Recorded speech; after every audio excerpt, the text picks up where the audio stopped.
নমস্কার বন্ধুরা, প্রেমা লাইফস্টাইলে আরেকটা ব্লগে আপনাদের সবাইকে স্বাগত। আমার চ্যানেলটা যদি আপনাদের ভালো লাগে প্লিজ সাবস্ক্রাইব করে দেবেন।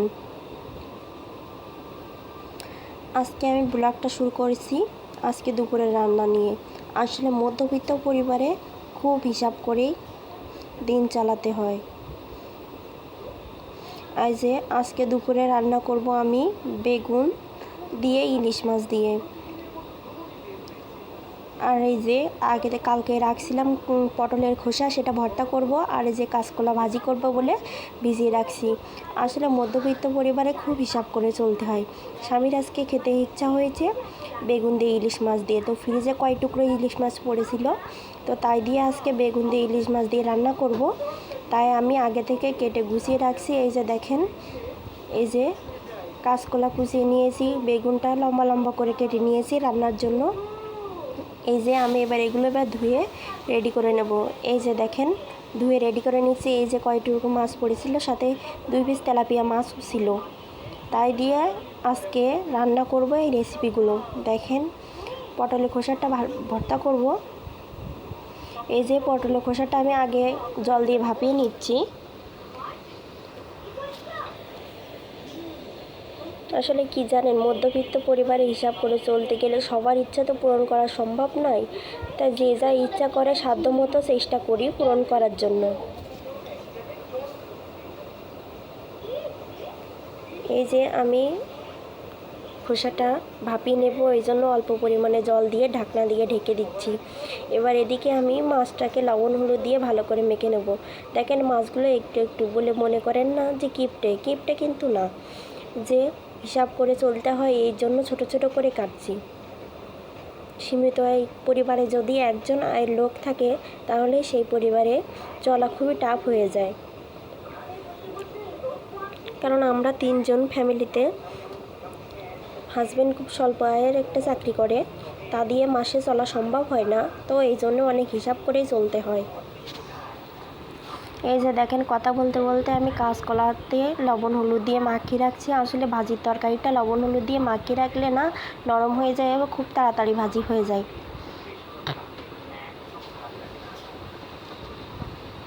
এখন অবস্থা কি জানেন, যার টাকা নেই তার কোনো সম্মান নেই। এই যে দেখেন, কথা বলতে বলতে চলে আসছি। আমার পটলের খোসাটা অনেকটা সিদ্ধ হয়ে গেছে। এবার আমি এই খোসাটাকে নামিয়ে নেব।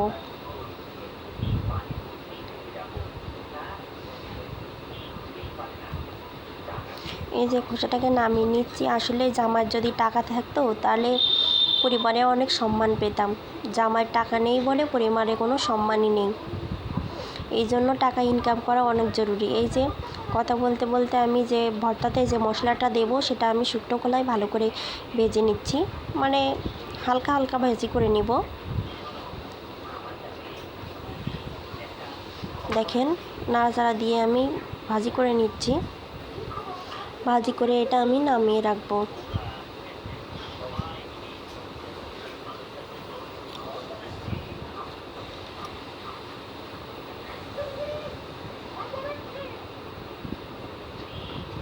এই যে অল্প কয়টা জিরে দিয়ে দিচ্ছি। আসলে ধনেটা ছিল না, গোটা ধনেটা কম পড়ে গেছে, এই জন্য অল্প পরিমাণে জিরে দিয়ে দিয়েছি। এবার আমি এটাকে সুন্দর করে ভেজে নামিয়ে নেব।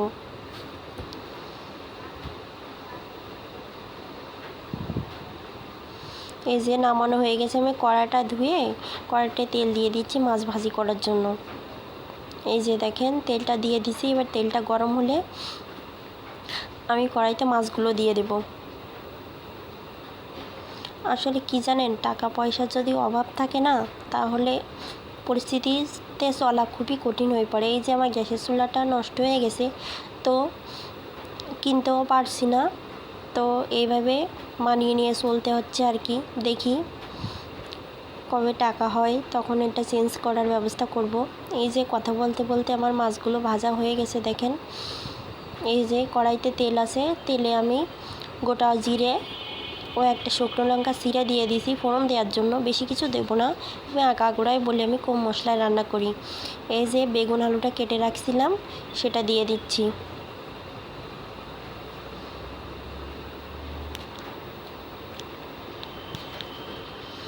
এই যে বেগুন আলুটা দিয়ে দিয়েছি, এবার একটু নাড়াচাড়া করে নেব।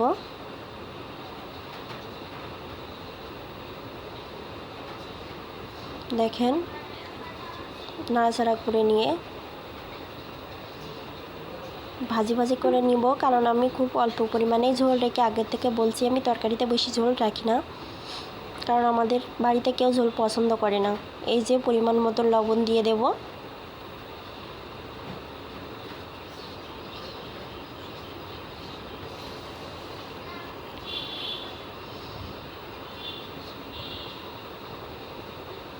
এই যে দেখেন পরিমাণ মতো লবণ দিয়ে দিচ্ছি, লবণ দিয়ে একটু নাড়াচাড়া করে নিচ্ছি।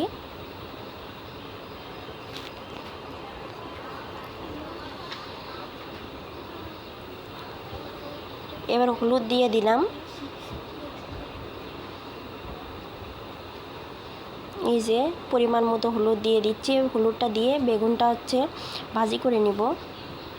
এই যে দেখেন নাড়াচাড়া করে ভাজি করে নিচ্ছি, খুব ভালোভাবে ভাজি করে নেব যাতে ঝোলটা অল্প পরিমাণেই লাগে।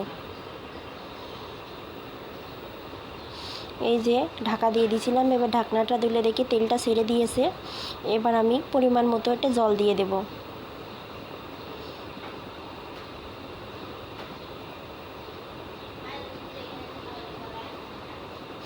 এই যে পরিমাণ মতো জল দিয়ে দিচ্ছি। একটু নাড়ি চেড়ে দেখলাম যে কতটা জল দেওয়া হয়েছে।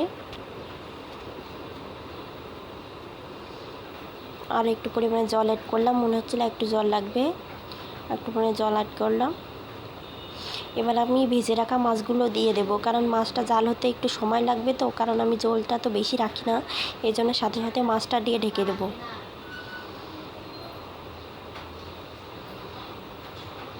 এই যে দেখেন মাছটা দিয়ে ঢেকে দিচ্ছি। এবার চলে আসছি আমি শিলপাটার কাছে, যে ভর্তাটা করব তার জন্য আমি এই যে মশলাগুলো রাখছিলাম, পেঁয়াজ রসুন কাঁচা লঙ্কা এগুলো বেটে নিচ্ছি। এই যে আবার চলে আসছি তরকারির কাছে।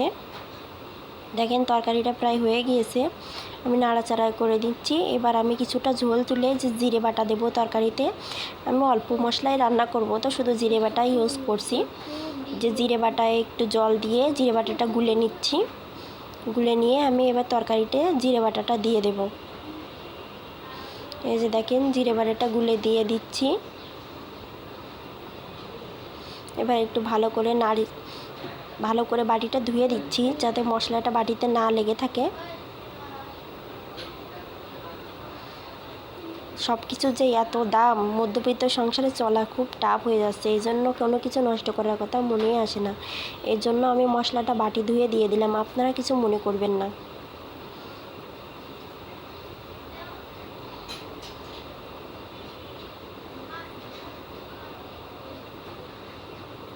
এই যে দেখেন তরকারির কালারটা কত সুন্দর আসছে। এই যে ঢাকনা দিয়ে দেবো, এবার কিছুক্ষণ পরে নামিয়ে নেবো। এই দেখেন নামিয়ে নিয়েছি, তরকারি কালারটা কত সুন্দর হয়েছে। আসলে আমার যা আছে আমি তাই দিয়ে ভিডিও করার জন্য এক্সট্রা কিছু ব্যবহার করি না, কারণ আমি মধ্যবিত্ত তো ভিডিও করার জন্য এক্সট্রা কিছু কেনারও কোনো সামর্থ্য নেই। তা আমার যেটুকু আছে সেটুকু দিয়ে ভিডিও করি। এই যে কথা বলতে বলতে চলে আসলাম আবার চুলার কাছে, কারণ এবারে আমি কাঁচকলাটা ভাজি করে নিব। এই যে তেল দিয়ে দিছি, এর যে কাঁচা লঙ্কা আর লবণ হলুদ দিয়ে মাখিয়ে রাখছিলাম কাঁচকলা আলু, সেটা আমি কড়াইতে দিয়ে দিচ্ছি।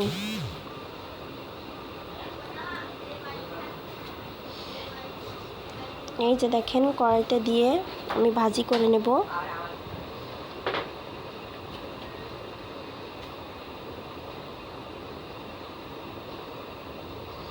দেখেন আসলে লবণ হলুদ দিয়ে মাখিয়ে রাখলে তাড়াতাড়ি ভাজিটা হয়ে যায়, এই জন্য আমি সবসময় ভাজি করার জন্য আগে লবণ হলুদ দিয়ে মাখিয়ে রাখি।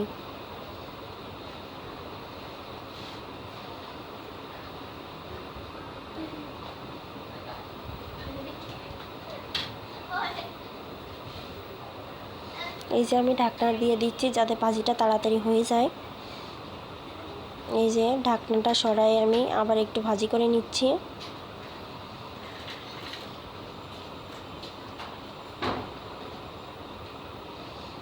এই যে ভাজিটা প্রায়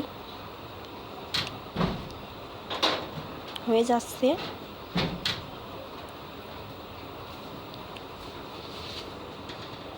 এই যে দেখেন ভাজির কালারটা কত সুন্দর আসছে।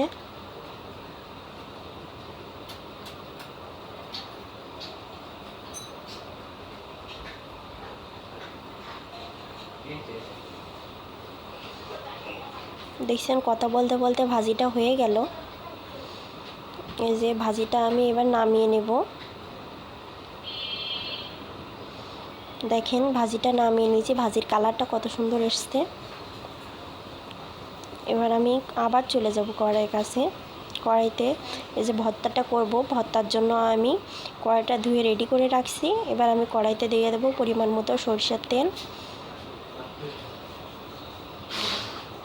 খানিকটা কালো জিরা আর একটা শুকনো লঙ্কা। আসলে ভর্তায় শুকনো লঙ্কা সেন্টটা সুন্দরই লাগে, এই জন্য তো আমি সব ভর্তাতে একটা শুকনো লঙ্কা অ্যাড করি। এই যে আমি বেটে রাখছিলাম পটলের খোসা, সেটা দিয়ে দিলাম।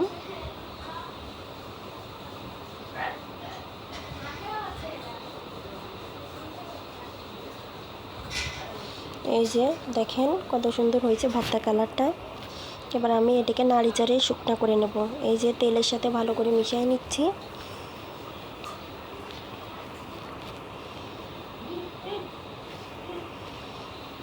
দেখেন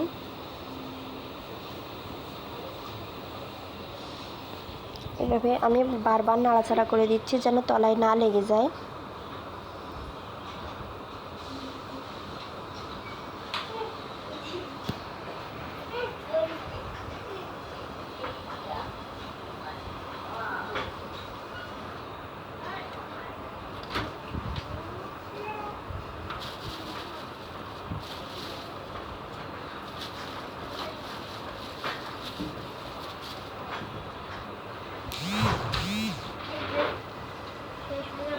এই যে আমার ভর্তাটা প্রায় রেডি, এটাকে আমি নামিয়ে নেব একটু নাড়াচাড়া করেই। কথা বলতে বলতে বলি, আমার চ্যানেলটা যদি আপনাদের ভালো লাগে তো সাপোর্ট করবেন পাশে থেকে। এই যে একটু কাঁচা সরিষার তেল অ্যাড করে দিলাম। আমার ভিডিওগুলো যদি আমার ভালো লাগে তো পাশে থেকে সাপোর্ট করবেন আর আমার চ্যানেলটা সাবস্ক্রাইব করে দেবেন। এই দেখেন আজকের দুপুরের রান্নাগুলো, এই যে আজকের দুপুরের ব্লগটা এই পর্যন্ত। দেখেন বেগুন দিয়ে ইলিশ মাছ।